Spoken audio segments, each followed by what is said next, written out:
लड़का बनी बहू। पूरे 28 साल का हो चुका था ऋषभ, लेकिन शादी करने को तैयार ही नहीं था।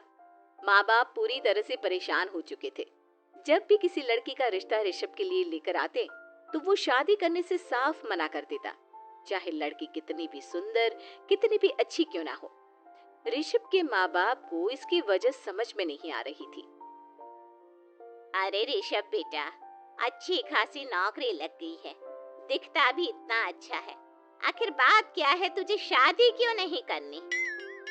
देख, तू हमारा इकलौता बेटा है, अगर तू शादी नहीं करेगा तो कैसे काम चलेगा? लेकिन मैं शादी करना ही नहीं चाहता, मुझे कोई लड़की पसंद नहीं आती। अरे बेटा, अगर कोई लड़की तुझे पसंद हो तो उससे शादी कर ले, हमें कोई एतराज नहीं है। हाँ ऋषभ बेटा, अब देख, तेरी माँ से भी काम नहीं होता। घर में एक बहू आ जाएगी तो कम से कम घर का माहौल भी अच्छा होगा और तेरी माँ को मदद भी मिल जाएगी।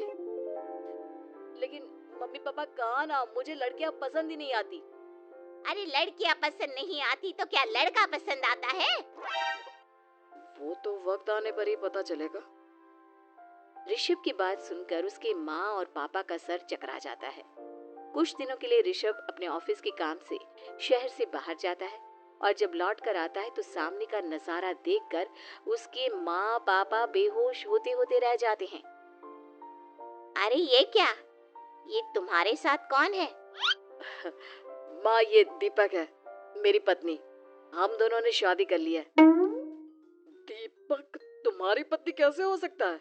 अरे दीपिका होती तो बात समझ में भी आती, ये तो लड़का है। तो क्या हुआ पापा, आजकल तो ये सब फैशन में है और मैंने आपको बताया था कि मुझे लड़कियां पसंद नहीं आती। अरे तो इसका मतलब ये थोड़ी है कि तुम दीपक को दीपिका बनाकर ले आओगे। मुझे बहू चाहिए, बहू के रूप में, ये आदमी नहीं। लेकिन मम्मी जी, मैं आपकी बेटे से बहुत प्यार करती हूँ, मेरा मतलब करता हूँ। अरे इसको तो करता हूँ करती हूँ का अंतर भी नहीं पता, लेकर जाए इसे वापस। अगर आपने इसे घर से बाहर निकाला पापा तो मैं भी इसी के साथ चला जाऊंगा। मैं ऋषभ के बिना जी नहीं सकती, मेरा मतलब जी नहीं सकता। हमारा जिंदगी भर का साथ है, प्लीज हमें अलग मत कीजिए मम्मी जी, पापा जी। हे भगवान, ये तूने क्या दिन दिखाया, मेरे बेटे को थोड़ी अकल दे दे, लड़के को बहू बनाकर घर में ले आया है। अब क्या होगा, हम दुनिया को क्या मुंह दिखाएंगे? माँ, बेकार में परेशान हो रही हो। दीपक आपके सारे काम करेगी और एक अच्छी बहू की तरह आपके साथ रहेगी, देखना। पहले तो खुद तो क्लियर कर ले कि यह कुछ करेगा या करेगी, बाद में हम सोचते हैं कि हम क्या करें। बहू के आने के बाद क्या करते हैं, मुंह दिखाई की रस्म, तो आप भी वही कर लीजिए। आप चाहे तो मैं पूरे मोहल्ले में न्योता दे आती हूँ। अरे रहने दे, तेरी वजह से बेइज्जती और ज्यादा होगी।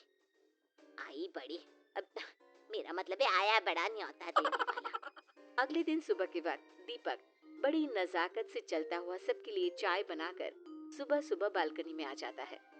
प्रणाम मम्मी जी, प्रणाम पापा जी।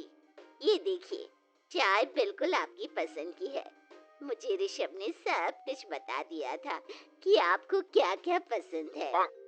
हे भगवान, ये सब क्या हो रहा है? ये क्या नौटंकी है? नौटंकी कहाँ है?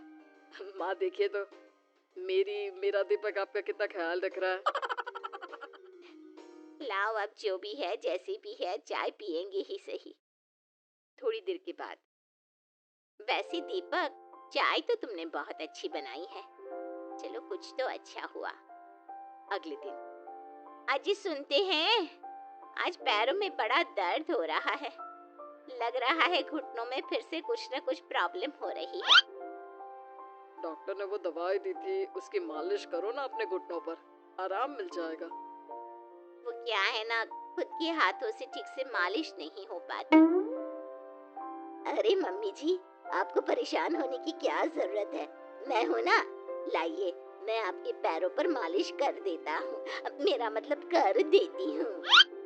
अरे रहने दे, रहने दे, घर में बहू होती तो सेवा करती, यहाँ तो आदमी बहू बनकर बैठा हुआ है। मम्मी जी नाराज मत होइए, एक बार मुझे मौका तो दीजिए आपकी सेवा करने का। अच्छा ठीक है, ये ले दवाई लगा दे।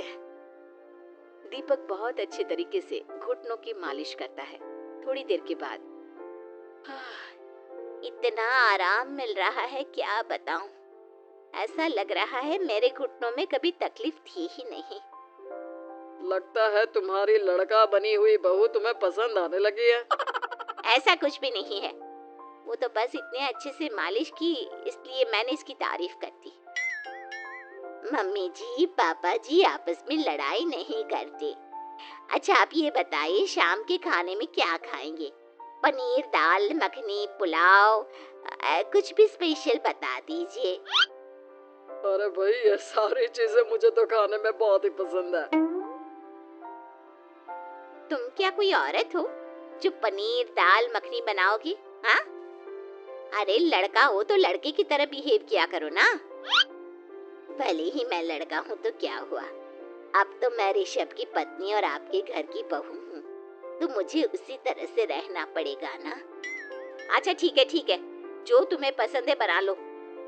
आदमी रसोई में खाना बनाते हुए कैसे लगते हैं जरा मैं भी तो देखूं। शाम को दीपक सबके लिए अच्छा सा खाना बनाकर डाइनिंग टेबल पर लगा देता है। ऋषभ ऑफिस से जब लौट कर आता है, सब लोग खाना खाने के लिए बैठ जाते हैं। अरे वाह, क्या गजब का पनीर और दाल मखनी बनाई है। ऐसा जायका तो होटल के खाने में भी नहीं आता। दीपक, कितना अच्छा खाना बनाती हो, मेरा मतलब बनाते हो। तुम्हारी इसी अदा की वजह से तो मुझे तुमसे प्यार हो गया। अरे बहुत हो गया, आदमी होकर आदमी से प्यार करते हो। अरे लेकिन कुछ भी कहो, जरा खाना खा कर तो देखो ऋषभ की माँ, मजा आ जाएगा। हाँ वैसे बात तो आपकी सही है, खाना तो वाकई में लाजवाब है। इतना स्वादिष्ट पनीर तो मैंने अपनी जिंदगी में नहीं खाया। कितना अच्छा होता अगर ये दीपक दीपिका होती।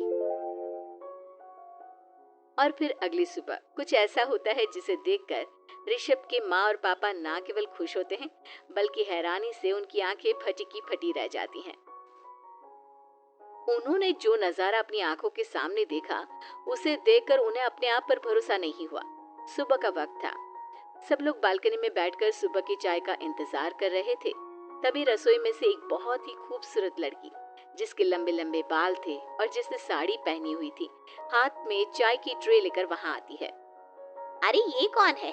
रातों रात हमारा लड़का लड़की बहू बन गया क्या? मुझे लगता है कोई सपना देख रहा है। इतनी सुंदर बहू तो हमने सपने में भी नहीं देखी। देखा माँ, जादू हो गया जादू। अरे लेकिन ये है कौन? तुम्हारा वो आदमी वाला पत्नी कहाँ चला गया? आपने मुझे पहचाना नहीं? मैं दीपक नहीं दीपिका हूँ। इतने दिन से लड़के के कपड़े पहनकर आपके घर में आपकी बहू बनी हुई थी। माँ ये दीपक नहीं, दरअसल ये दीपिका थी, लेकिन इसे लड़कों की तरह रहने का शौक था और इसे लड़की की तरह रहना मंजूर नहीं था, इसलिए मैं इसे लड़के के रूप में आपकी बहू बनाकर यहाँ ले आया। तो फिर अचानक ये उसका हृदय परिवर्तन और रूप परिवर्तन कैसे हो गया? वो क्या है ना, मुझे बाद में एहसास हुआ कि आप लोग इस बात को लेकर बहुत दुखी हैं कि आपकी बेटी ने एक लड़की के साथ शादी की है, इसलिए मैं अपने असली रूप में वापस आ गई। हमने कोई पुण्य कर्म किए होंगे जो तुम्हारे जैसा, मेरा मतलब तुम्हारे जैसी बहू मिली, इतनी खूबसूरत और इतना ख्याल रखने वाली। भला हो भगवान का कि हमें लड़की बहू मिली है, लड़का बहू नहीं।